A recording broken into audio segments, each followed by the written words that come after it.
നമ്മുടെ നദികൾക്ക് സമീപമായി കാണപ്പെടുന്ന ഒരു സസ്യം, ഇടതൂർന്ന ശാഖകളോട് കൂടിയ നിത്യഹരിത വൃക്ഷം. ഈ വൃക്ഷത്തിന്റെ കറ ദേഹത്ത് സ്പർശിച്ചാൽ അവിടം പൊള്ളി വീർക്കും.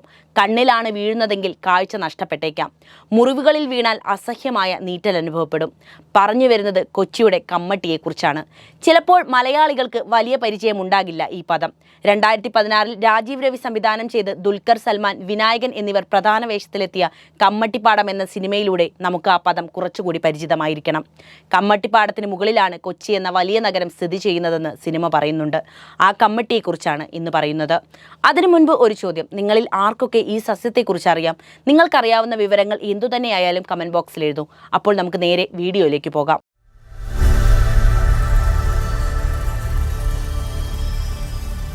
ഇന്ന് കേരള സംസ്ഥാനത്തിലെ പ്രധാനപ്പെട്ട നഗരങ്ങളിൽ ഒന്നാണ് കൊച്ചി. കേരളത്തിന്റെ മധ്യഭാഗത്ത് സ്ഥിതി ചെയ്യുന്ന എന്ന പ്രത്യേകതയിലുപരി തികച്ചും ഒരു വ്യാവസായിക നഗരം കൂടിയാണ് കൊച്ചി. നമുക്ക് ഏറെ പ്രിയപ്പെട്ട മലയാള സിനിമയുടെ ഈറ്റില്ലമെന്നും കൊച്ചിയെ വിശേഷിപ്പിക്കാം. ചെന്നൈയിൽ നിന്ന് മലയാള സിനിമ പറിച്ചു നട്ടത് കൊച്ചിയിലേക്കാണ്. പക്ഷേ കൊച്ചിയുടെ വളർച്ചയ്ക്ക് അത്ര അധികം പ്രായമായിട്ടില്ല. അറബിക്കടലിന്റെ റാണി എന്നറിയപ്പെടുന്ന കൊച്ചിയുടെ കഥ ഒരു സസ്യവുമായി ബന്ധപ്പെട്ട് കിടക്കുന്നതാണ്. കമ്മട്ടി എന്ന സസ്യത്തിനെ കുറിച്ച് പറയാതെ കൊച്ചിയുടെ കഥ അപൂർണമായിരിക്കും. തീരദേശ നഗരമായ കൊച്ചിയെ പറ്റി പറയുകയാണെങ്കിൽ കമ്മട്ടി എന്ന ചെറുവൃക്ഷത്തെ പറ്റിയും പറയേണ്ടി വരും. കൊച്ചിയോളം തന്നെ പഴക്കമുള്ളതാണ് കമ്മട്ടിപ്പാടത്തിന്റെയും കഥ. ഞാൻ ഈ പറയുന്നത് ദുൽഖർ സൽമാന്റെ സിനിമയെക്കുറിച്ചല്ല എന്ന് വീണ്ടും ഓർമ്മിപ്പിക്കുന്നു. കൊച്ചിയെ ഇന്നത്തെ കൊച്ചിയിൽ നിന്നും വ്യത്യസ്തമായി അലങ്കരിച്ച ഒരു വൃക്ഷം, അതാണ് കമ്മട്ടി. അമേരിക്കൻ മധ്യരേഖാ പ്രദേശങ്ങളിലെ തദ്ദേശവാസിയായ ഒരു സസ്യമാണ് കമ്മട്ടി. പണ്ടുകാലത്ത് അതിരുകൾ നിർണ്ണയിക്കാനും വേലി തിരിക്കാനുമാണ് ഈ സസ്യം കൂടുതലായും ഉപയോഗിച്ചിരുന്നത്. അപ്പ, കുറുവട്ടി, കടലാവണക്ക് എന്നീ പേരുകളിൽ അറിയപ്പെടുന്ന ഈ സസ്യത്തിന്റെ ശാസ്ത്രീയ നാമം ജാട്രോഫ കർക്കസ് എന്നാണ്. പ്രധാനമായും വിത്തുകൾ വഴിയോ തണ്ടുകൾ മുറിച്ചു നട്ടോ ആണ് ഇതിന്റെ വംശവർധന നടക്കുന്നത്. തടി മൃദുവായതും പശ പോലെയുള്ള കറയുമുള്ളതാണ് ഈ ചെടി. ഇലകൾ ചെറിയ തണ്ടുകളിൽ ഓരോന്നായി കാണപ്പെടുന്നു. പച്ച നിറം കലർന്ന മഞ്ഞപ്പൂക്കളാണ് ഇതിനുള്ളത്. പച്ച നിറത്തിൽ കാണപ്പെടുന്ന കായ്കൾ പാകമാകുമ്പോൾ മഞ്ഞ നിറമാകുന്നു. ഓരോ കായ്കളിലും കറുത്ത നിറത്തിൽ 3 വീതം വിത്തുകൾ ഉണ്ടായിരിക്കും. ഇതിന്റെ ഇലകൾ, വിത്തുകൾ, വിത്തിൽ നിന്നും വേർതിരിച്ചെടുക്കുന്ന എണ്ണ എന്നിവയാണ് പ്രധാന ഉപയോഗ വസ്തുക്കൾ. ഈ എണ്ണ ബയോഡീസലായും ഉപയോഗിക്കാറുണ്ട്. അല്പം വഴങ്ങുന്ന സ്വഭാവം ഉള്ളതുകൊണ്ട് തന്നെ കടലാവണക്കിന്റെ കമ്പ് ഇഴജന്തുക്കളെ അടിച്ചു കൊല്ലാൻ കൊള്ളുന്നതാണ്. കടലാവണക്കിൻ പത്തൽ എന്നാണ് ഈ കമ്പുകൾ അറിയപ്പെടുന്നത്.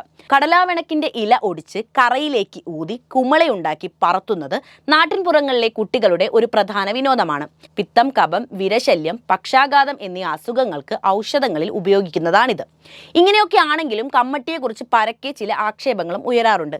ഈ ചെടിയുടെ കാറ്റേറ്റാൽ പോലും മനുഷ്യന്റെ ശരീരം ചിണർത്തു പൊന്തുമെന്നാണ് അതിലെ പ്രധാന ആരോപണം.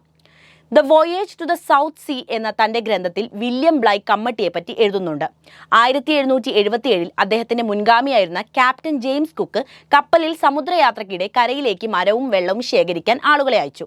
എന്നാൽ അവർ തിരിച്ചു വന്നത് ഏറെ അവശരായി, ശരീരം തിണർത്ത് നീരുവെച്ച് വിരൂപരായി, കണ്ണുകളെല്ലാം ചുവന്ന് വീർത്ത് അന്ധരായിട്ടായിരുന്നു. അവർ വിറകിനായി വെട്ടിയ മരം മറ്റൊന്നുമായിരുന്നില്ല, കമ്മട്ടിയായിരുന്നു.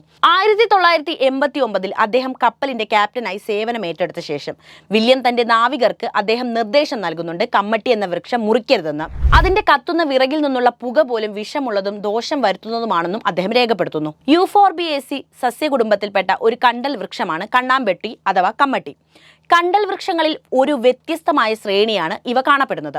ഇന്ത്യയിൽ നദികളുടെ ഡെൽറ്റ പ്രദേശങ്ങളിലാണ് ഈ സസ്യം ധാരാളമായി കാണപ്പെടുന്നത്. ഇടതൂർന്ന ശാഖകളോട് കൂടിയ ഒരു ചെറിയ നിത്യഹരിത വൃക്ഷമാണിതെന്ന് നേരത്തെ പറഞ്ഞല്ലോ. ഇതിന്റെ എരിവുള്ള കറ ദേഹത്ത് സ്പർശിച്ചാൽ ശക്തിയായ പൊള്ളൽ അനുഭവപ്പെട്ടേക്കാം. കണ്ണിലാണ് വീഴുന്നതെങ്കിൽ കാഴ്ച നഷ്ടപ്പെടാം. മുറിവുകളിൽ വീണാൽ അസഹ്യമായ നീറ്റലുണ്ടാവാനും സാധ്യതയുണ്ട്. ഇതൊക്കെയാണ് ഈ സസ്യത്തിന്റെ ചീത്തപ്പേര്. കടും പച്ച നിറത്തിലുള്ള ഇലകളാണ് ഇവയ്ക്കുള്ളത്. കമ്മട്ടിയുടെ പൂക്കളാകട്ടെ വളരെ ചെറുതും മഞ്ഞയും പച്ചയും കലർന്ന നിറത്തോടു കൂടിയാണ്.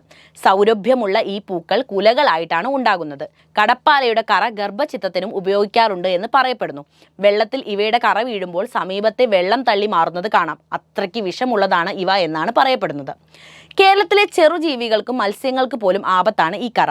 കമ്മട്ടിയുടെ കറയിൽ മാത്രമല്ല, ഇലയിലും ചെറിയ തോതിൽ വിഷാംശമുണ്ട്. ഇതുമായി ബന്ധപ്പെട്ട് മറ്റൊരു കഥയും പ്രചരിക്കുന്നുണ്ട്. അത് എന്താണ് എന്നല്ലേ? കമ്മട്ടി മരത്തിൽ തൊട്ടുവരുന്ന കാറ്റ് ശരീരത്തിലൂടെ കടന്നു പോയാൽ തന്നെ ശരീരത്തിൽ തിണർത്തു പൊങ്ങി വരാറുണ്ട് എന്നും പറയപ്പെടുന്നുണ്ട്. അധികവും കമ്മട്ടിയുടെ വിഷമേൽക്കുന്നത് കുട്ടികൾക്കാണ്.